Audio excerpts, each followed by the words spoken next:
Good morning. Appreciate y'all for tuning in and rocking with us for another edition of the Morning Breeze, man. Always rocking with you guys, as always, man. Outside of me, I got my guy, Mr. Media himself, Jordan JC, in the building.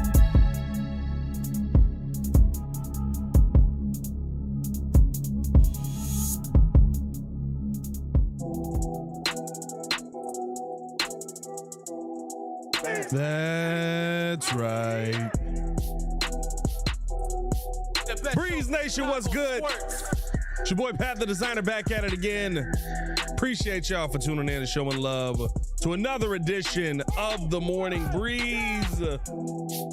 As always, man, gotta talk a little bit of Chicago sports. Chicago's up right now. Ladies and gentlemen, Chicago is up. I mean, Chicago Bulls 4-0. Bears making moves that, dare I say, really show the difference in an organization. And on top of all that, you got the Blackhawks out here dominating. There's a part of me that fully believes that this is a ploy by Jerry Reinsdorf to get us all to buy into CHSN. He was like, we've got to start winning. We have to win games. We got to win games. We don't win games, they don't buy the package. We'll talk about all that more in today's episode of the Morning Breeze. Ladies and gentlemen, the date is 10/30/2025. It's 7:35 in the morning. And as always, Chicago, stand up. Hey. The vibes is good in the city, baby. The vibes is good in the city, baby.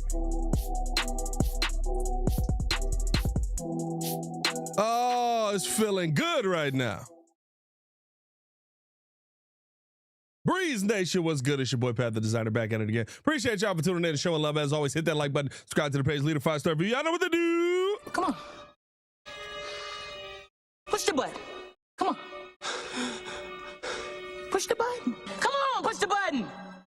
Yeah, come on, push a button.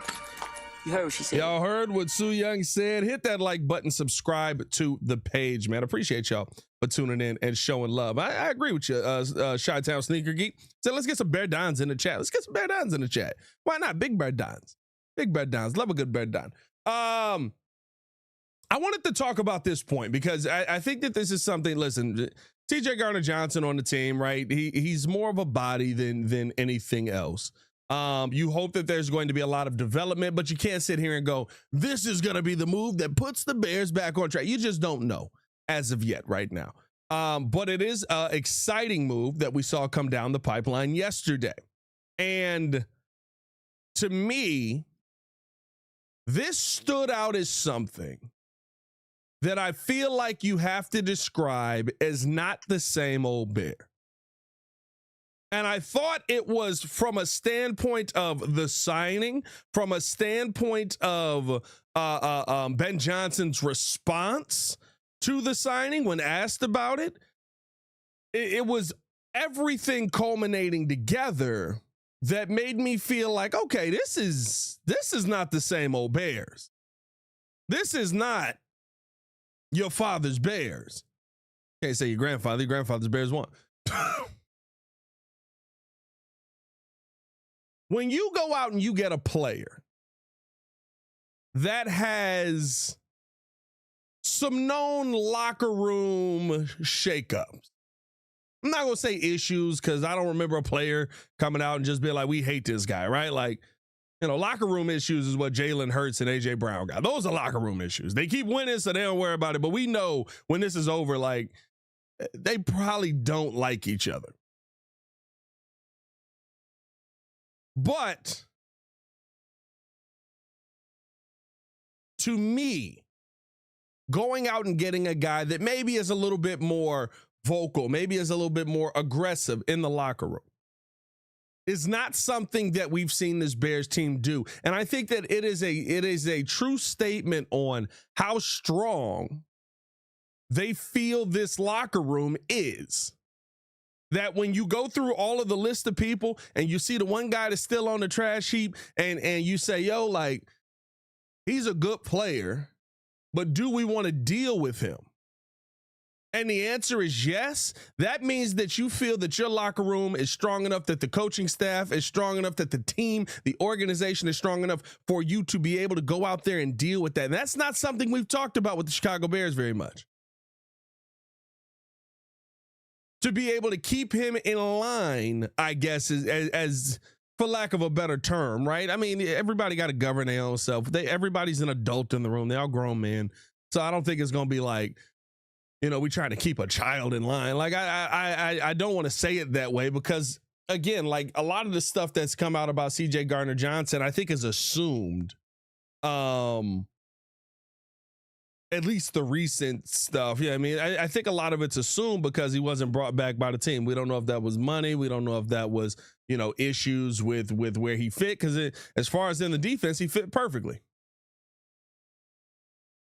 Now, you can assume it with how long he was out there, with how, you know, how much time he spent out in, not in the NFL, that maybe they were sitting there going, you know, we're good on that conversation. But I just love the fact that the Bears are like, he's a good player. He's got talent. We have a need. We'll deal with what we need to deal with to keep, if that is an issue, in line. But we need the talent that's on the field.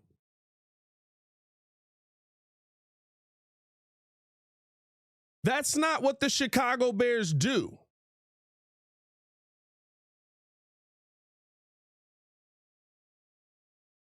The Bears don't go with the guy that has the issues on the off the field and the guy who has the talent but maybe isn't, you know, the best church boy that can go out there. To me, it was a real signal of, yeah, we're doing things differently because what we've done in the past hasn't worked. And on top of that, I thought the real signal came in as well when Ben Johnson was asked about it. Ben Johnson said he understood how important keeping the locker room dynamic is that they have. He understands how important it is to not let somebody disrupt that locker room.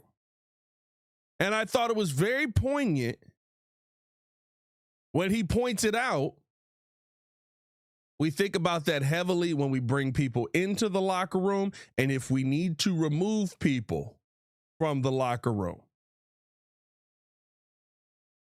That didn't feel like a light statement, at least when I heard it. That felt like hey, we're trying this thing out. We hope that it works. We think it can work. We're hoping that, you know, he's able to come in here. He's going to be playing that inside slot corner spot. So basically he's going to be Kyler Gordon here for the foreseeable future. And I believe the plan is that he's going to play for the Bengals, or I should say against the Bengals this upcoming Sunday, if they can get him up to speed in time. So they plan on him being a major part of this incredibly quickly. And I just love the fact that Ben Johnson's like, listen, if this works, if we're going to make this work, we're going to do our best to support him, support his family, support everything he's got to go through, switching teams, switching cities, da. And if it don't, we'll move on from you, which has always been the thing that I've thought is, you know, like, confused me with some of the signings that we've made or some of the additions that we've made. You want to stay away from that guy because of the possibility that he may blow up and he may hurt the locker room dynamic. Well, you didn't have great locker rooms because you were losing so often because you didn't have talented enough pieces on the field. But I love the confidence that Ben Johnson and this coaching staff have, not only in themselves, but also in the locker room and in this Bears team as a whole, to say, hey, look, I'll tell you this right now. We're bringing you in. We got a dynamic build here. We've got something that we feel is going to be successful. We feel like we're moving in the right direction. You mess it up, pack your stuff. Because no matter what, talent trumps all. Good vibes don't win football games.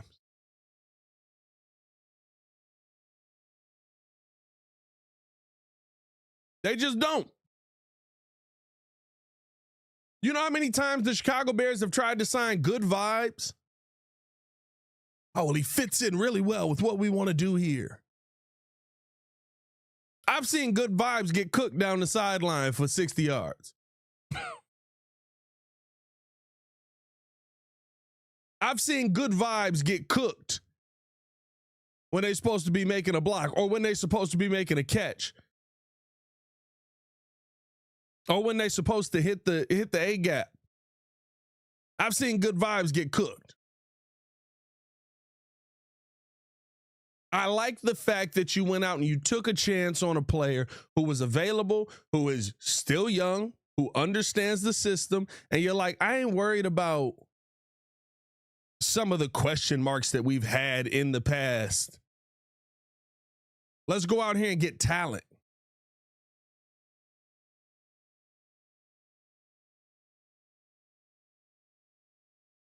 Baki says if we can get CJ Gardner-Johnson to work along with Kyler Gordon, Kyler, hold on, I had a stroke right there. If we can get CJ Gardner-Johnson to work along with getting Kyler back healthy, then I think our secondary will be in a better position. 100%. 100%. And it puts you at a position now of advantage because you have that guy who is a part of it. And listen, I don't know if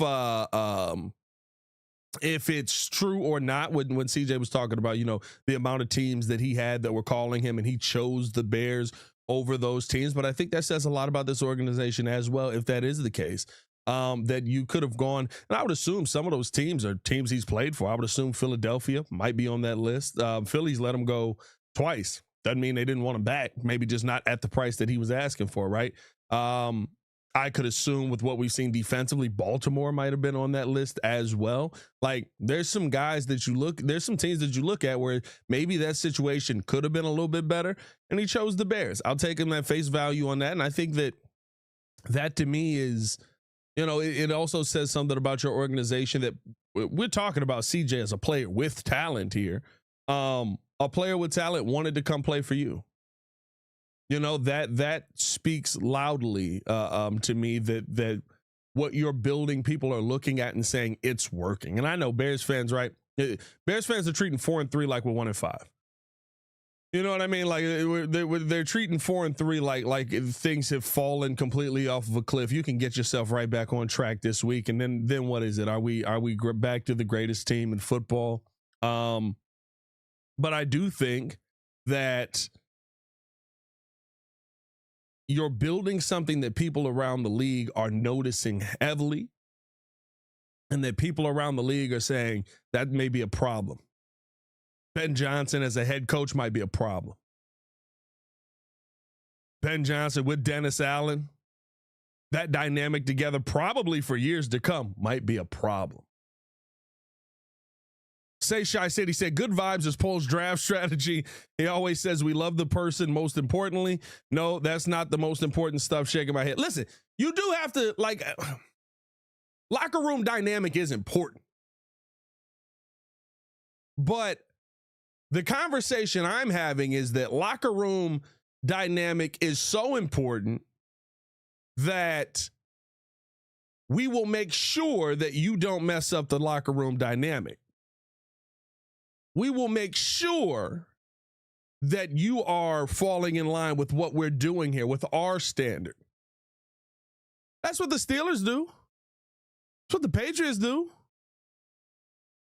How many times have we seen those teams go out there and sign one guy that is just like, oh, that's not really a Patriot guy, and then he fits in perfectly with what they want to do. Or, oh, I'm surprised the Steelers went with that move. And then all of a sudden, he's a world beater in that organization.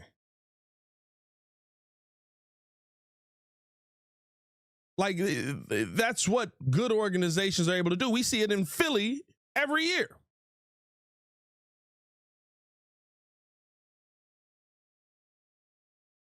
And so to me, it's the conversation isn't that you should ignore whether somebody's a good locker room guy, but that you should have a locker room that is set. Like, to me, the Jalen Carter conversation, the fact that at any point we could go into a draft with a head coach that we were about to draft a new quarterback with and say, we don't have a strong enough locker room to draft that guy. Your head coach should be fired.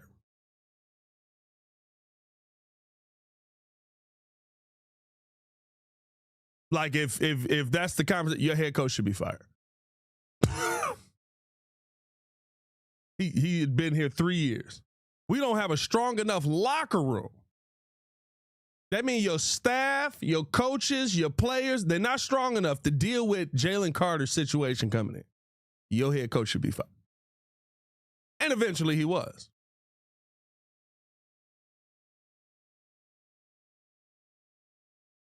Like, that is something I think is the most idiotic thing to ever hear. Your team isn't strong enough to deal with a talented player? Fire that man into the sun. Lord Crimson said, didn't Philly get rid of this guy? Only after they got every bit of talent out of him. Got rid of him after a Super Bowl. Got rid of him after what he was there for 2 stints. He's got 12 interceptions in a Philadelphia Eagles jersey alone.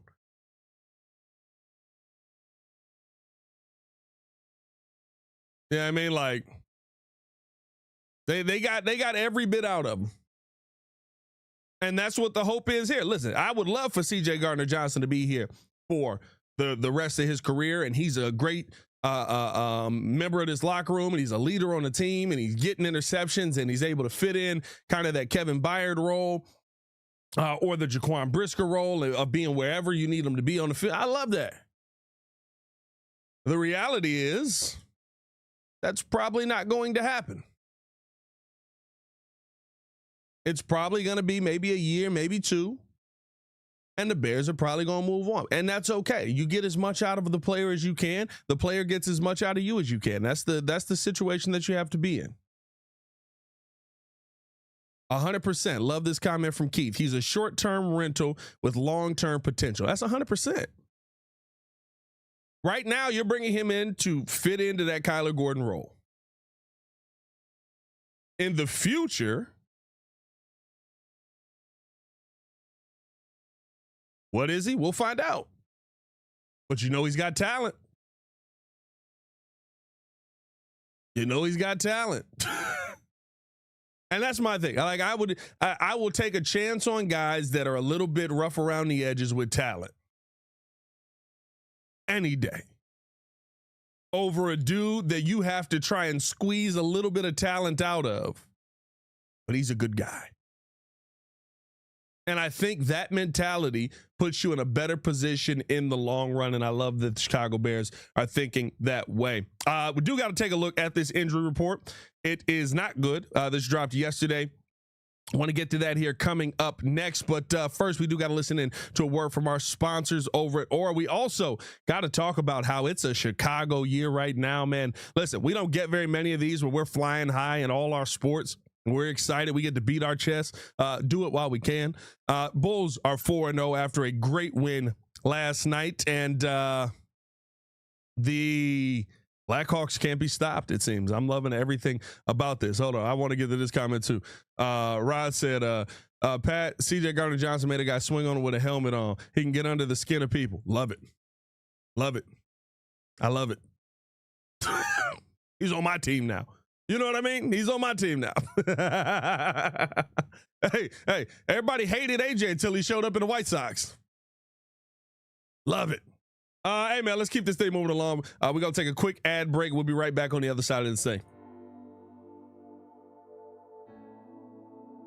Appreciate you guys for tuning in and watching the show. Today's episode of the podcast is brought to you by Aura. Have you ever done a Google search on your own name. You'd be surprised what pops up. Your full name, email address, home address, health records, your relatives. It's all out there. And that's why I've been using Aura, the sponsor of today's video. Aura shows me which data brokers are selling my information and automatically submits opt-out requests just for me. Cleaning up my information not only helps reduce the amount of spam I get, but it protects me from hackers who could use that information to help them access my social media, bank accounts, and other sensitive information. It's really simple to set up. I don't have to download several apps or go to things like antivirus, VPN, password management, parental controls, identity theft, but you can get all of that in one place with Aura. I get everything at one affordable price as well. You may already have one or two of these tools, but not having Aura is like leaving the front door locked while leaving the back door and windows wide open. For you to be able to take advantage of Aura, we got a special deal for you here today. Stop data brokers from exposing your personal information. Go to my sponsor at https://aura.com/the Windy City. Again, that is aura.com/the Windy City to get a 14-day free trial and see how much of your information is being sold.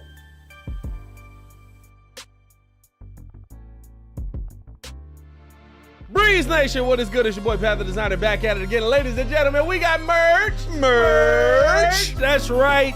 New website, new merch, all out. We've been telling you guys to pull up on us. Now you can at twcbreeze.com, where you can find out all of the latest stuff going on. What all can they find there, Super Producer? Listen, you can join the nation, sign up to our mailing list, and be up to date for events and news. You can also visit the shop page and order merch, because we have t-shirts, we got hoodies, we got mugs, we got hats, we got all kind of stuff. So, hey, we appreciate you being tuned in with us. And remember to subscribe to our YouTube page and follow us on all our socials. Check us out at twcbreeze.com. He's way too excited. I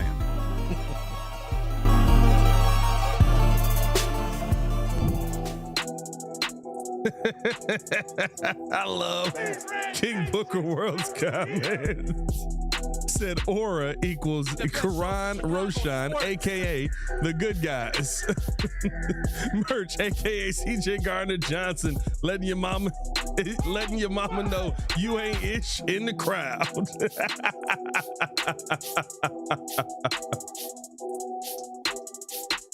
Oh, what a great day.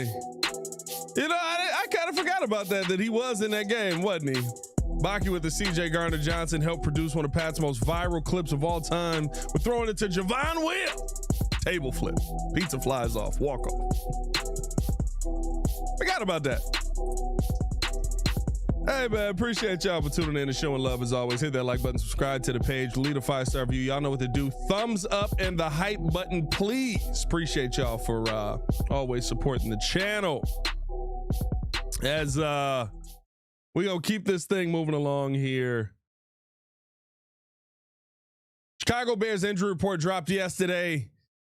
And I mean, for lack of a better word, it ain't good.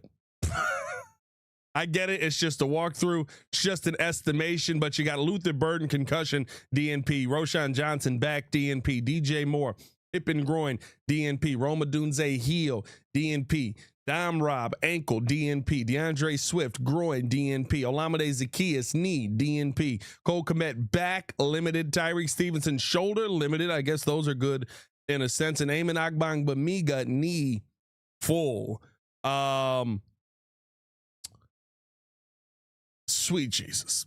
Yeah, your top 4 wide receivers right now, all DNP. Now, again, this is Wednesday. It is an estimation. It is not what the it is not the end all be all of what can happen. I would assume today, when we see the injury report, right, you're going to see a lot more limited than you will DNP on this, especially from the wide receiver position. But right now, you're in a really tough situation as far as how this looks, because you're going to need an offense that can go out there and put up points. You're going to need an offense that can go out there and you know, have a hefty carry a hefty load in this game. I had to make sure I said that one right, because Defensively, and me and Yurko talked about it yesterday on the Chicago Bears podcast, defensively, you just can't get to the quarterback. Unfortunately, that's kind of what it is right now. Without Dom Rob, that's going to be a little bit harder. Looking at what Dio Odangbo has provided to the Chicago Bears, not enough.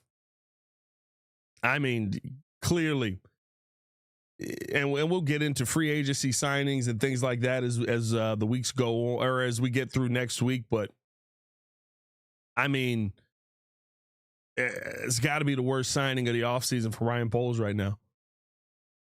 It's got to be the worst signing of the offseason for Ryan Poles right now. I don't know how you create pressure. And you know what? Listen, I'll say this as well. Talking about, the pressure up front. Next week, we got to have a question on Javon Dexter, too.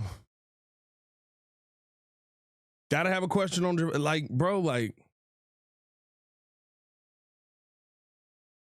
it just feels like he's truly plateaued. Feels like this is the best that you're going to get out of him. That's tough for a second round pick. Not that he's bad, he's fine. But you definitely thought he was going to be more. You definitely thought he was going to be more.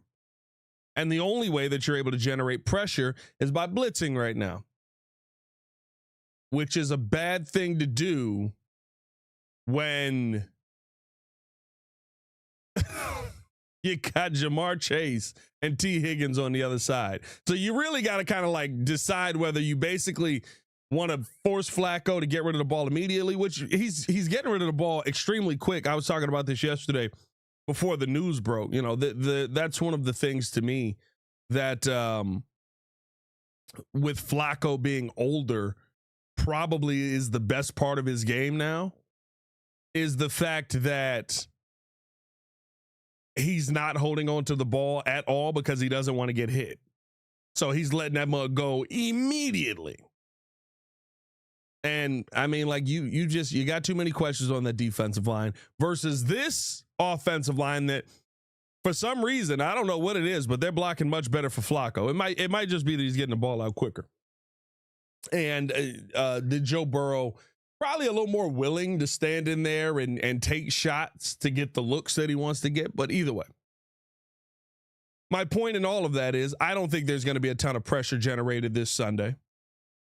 I think that you're going to have to go out there and put up a ton of points. And seeing your top 4 wide receivers, all DNP, not truly what you want to see to start this week off. Again, it's an estimation. I don't know if it's a day off. Like I saw some people saying that. I don't think that this is just, you're giving guys a rest day. That doesn't feel like a Ben Johnson mentality at all. You know what I mean? But the big thing for me is hopefully today we see some of those guys start to come back, especially Rome Odunze and DJ Moore. I think, and I think the relationship that Caleb has with Rome right now is something you can't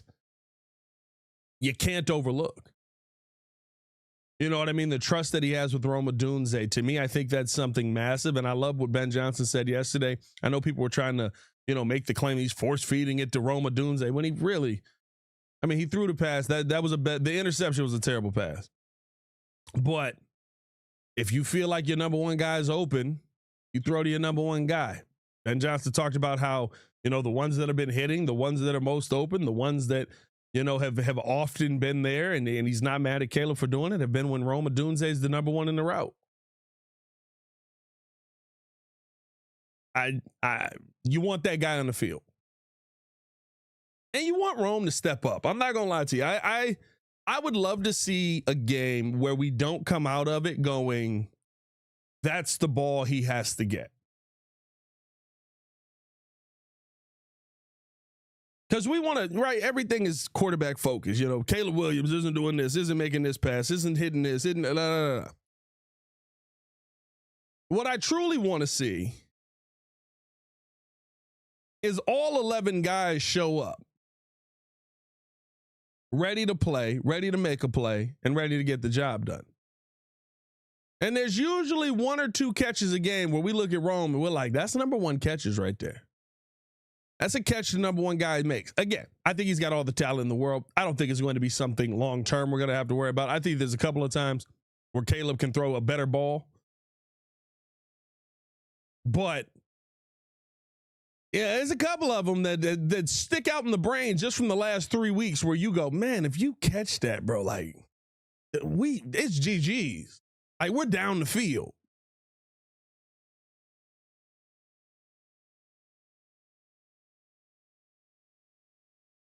I think it's something that'll come back to him. I think his contested catch percentage was, I don't remember what it was out of college, but I know it was incredibly high. I think there's a lot of this too. And I get it. As Bears fans, we want everything to be done right now.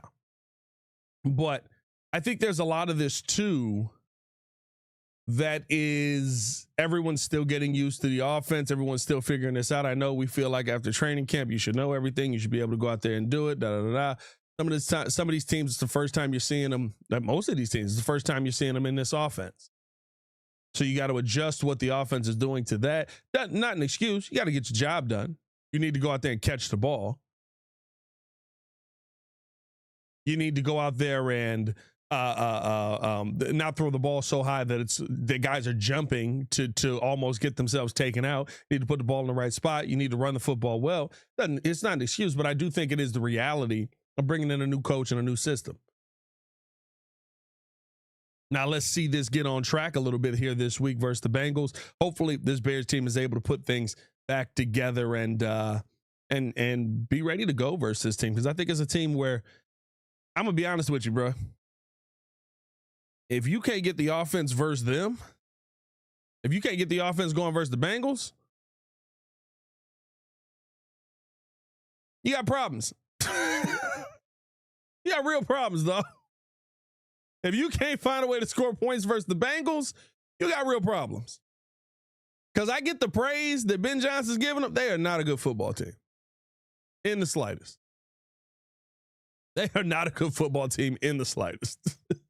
Defensively, I should say. Defensively. Let's finish it out with this. Appreciate y'all for tuning in and showing love as always. Hit that like button, subscribe to the page, leave a 5-star review. Y'all know what to do as 4-0. The Chicago Bulls are 4-0. And it feels like it is a team right now that, dare I say,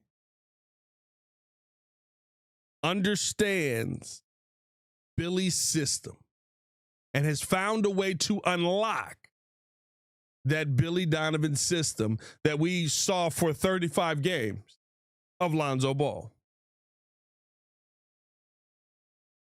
I think when you look at what we saw last night, though, the most important thing that we saw last night, by the way, we are over 100 in a chat. Over 200 in a chat. 200. Good morning, y'all. Wake up, hit that like button, subscribe to the page. The mentality of what a team is willing to accept and what a team isn't willing to accept is the most important thing that you can see play out on the field, on the ice, on the court. When I look at what we saw from the Chicago Bulls last night,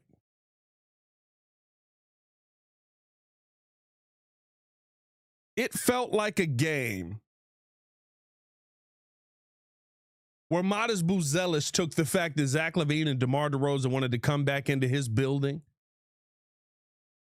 and wanted to put on a show for the fans that they used to be in front of personally. It felt like a game that Josh Giddey took personally. It felt like a game that Chicago took personally. And that's a mindset we haven't seen enough play out on this court. The Bulls are playing some great team basketball right now. They're moving the ball around well. They're getting stuff. But I saw a play last night where Zach LaVine came down strong right at Vooch. Bump, tough lay, finish. And then I saw Vooch come back down, get into a switch action, get on Zach LaVine, turn around, and drop the ball right over him, right back at you. Saw a play where Zach LaVine comes down, he dunks it. Boom.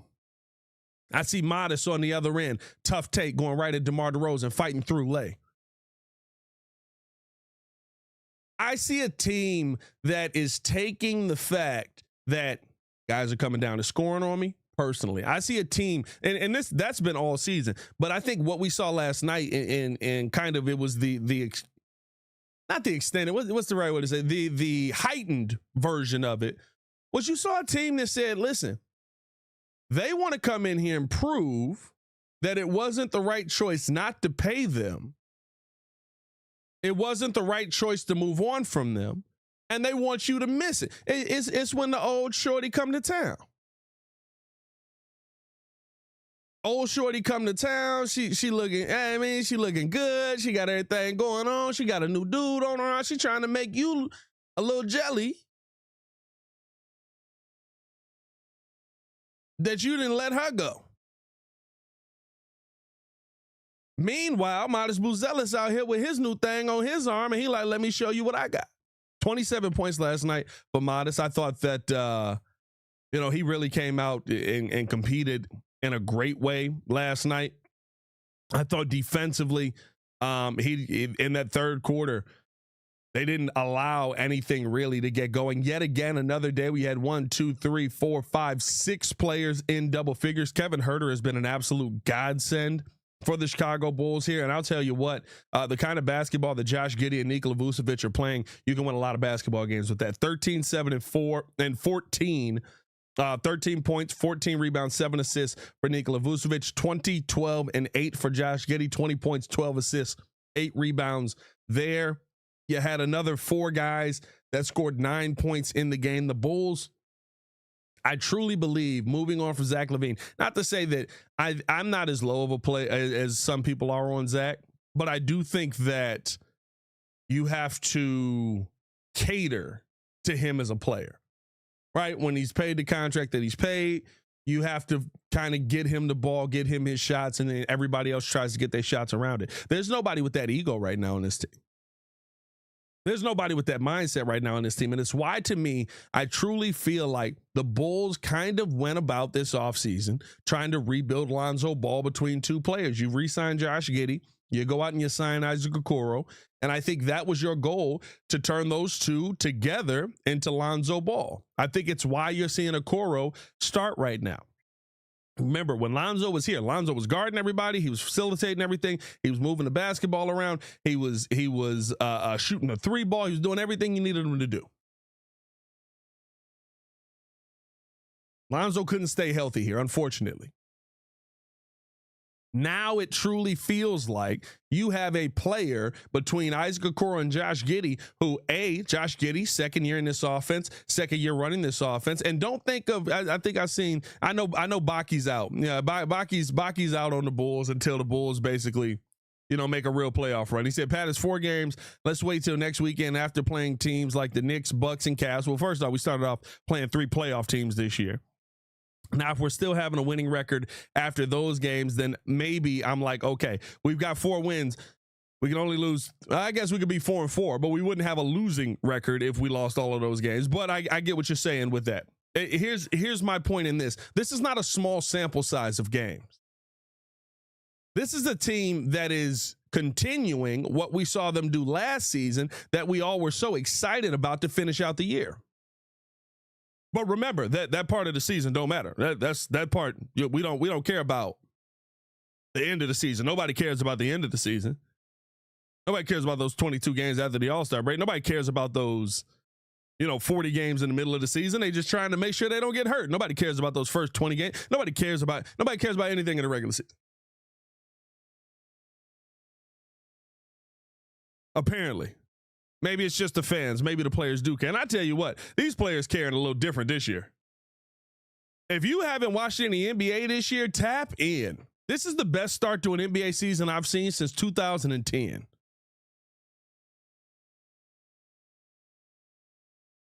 This is the best start to an NBA season I've seen since 2010.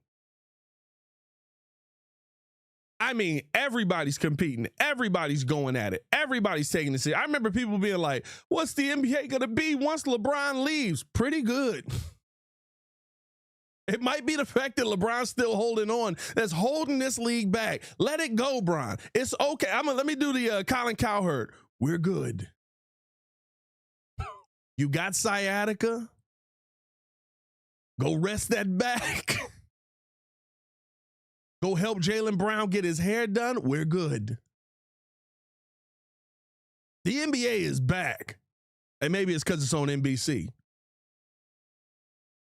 But to me, like, I truly feel like you're watching a Bulls team that has been unlocked by what Josh Giddey has been able to, how Josh Giddey has been able to come into this second season under Billy's system and truly control everything. And you found another guy who in his second season under Billy Donovan's system, season and a half, I guess, in Trey Jones has flourished in his role. And it is the funny part about this, right? And I did this over on Locked On Bulls. Let me pull this stat up here. Because I think this is the part that Bulls fans did. When you hear AK say, you know, you can find a team of 10 really good guys and that team, essentially that team can go out there and be a top team in the conference. The 2012-2013 Denver Nuggets. And this is how AK is trying to build this. Corey Brewer, Wilson Chandler, Kenneth Faried, Evan Fournier, Danilo Gallinari, Jordan Hamilton, Andre Iguodala, Costa Koufos, Ty Lawson, JaVale McGee, Andre Miller, Quincy Miller, Timofey Mozgov, Anthony Randolph, Julian Stowe. Name me the star on that team. Maybe you could say Iggy. Maybe. But I don't even know if I'd go that far. Iggy at that point was averaging, you can't even say Iggy. Iggy at that point was averaging 13 points a game. Some really good defense. That team won 57 games in a Western Conference that had Kobe Bryant, Dirk Nowitzki, Tim Duncan. The Warriors were getting themselves going at that point, so Stephen Curry is there. That team won 57 games. That's the kind of team that AK is trying to build here.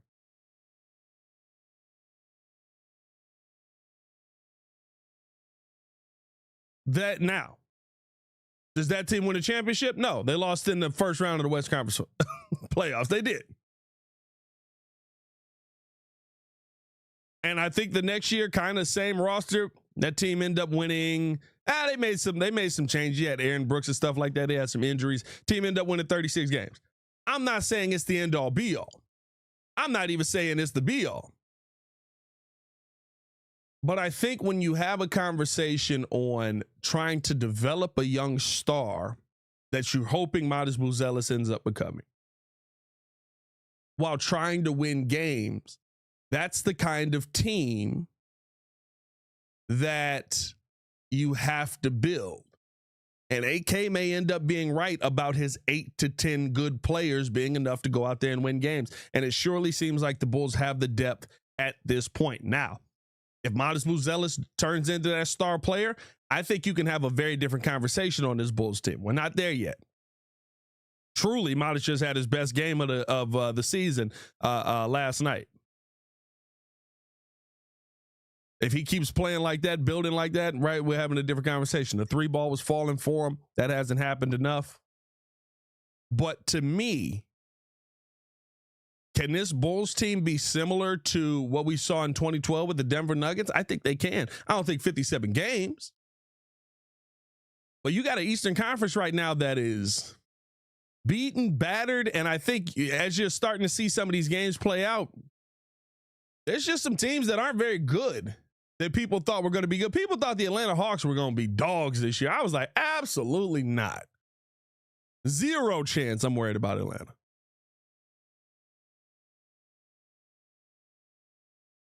Muzz was sitting there telling me the Orlando Magic had that next step in them. The Orlando Magic look exactly like the Orlando Magic did last season, but they have Desmond Bane now. So, like, I don't know what it is, but maybe it's something in the water. But apparently when everyone goes down there, they can't shoot anymore.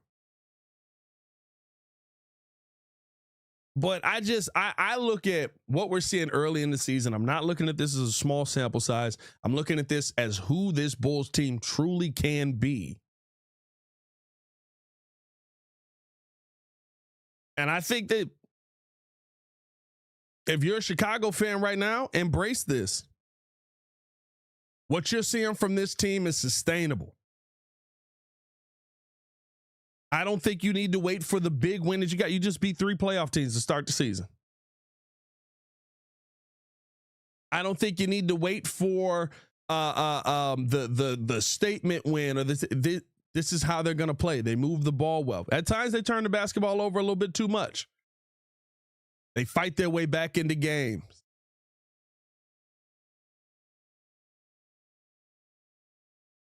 Bears Junkie said, I can speak from experience. Florida water is trash.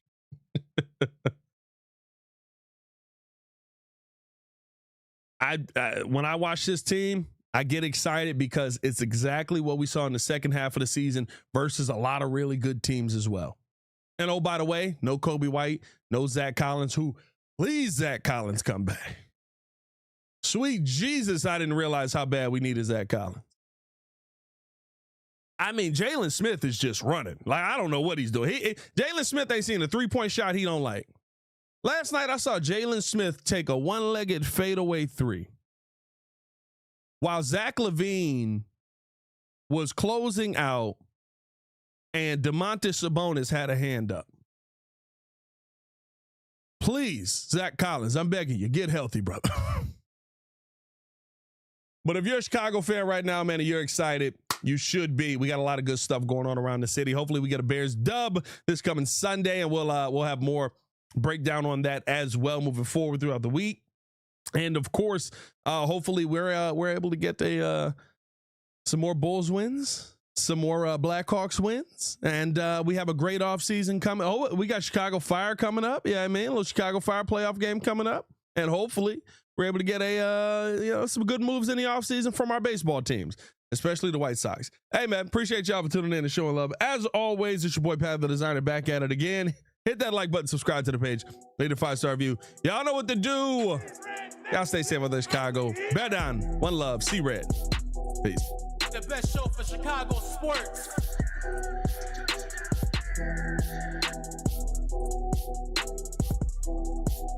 Oh, my.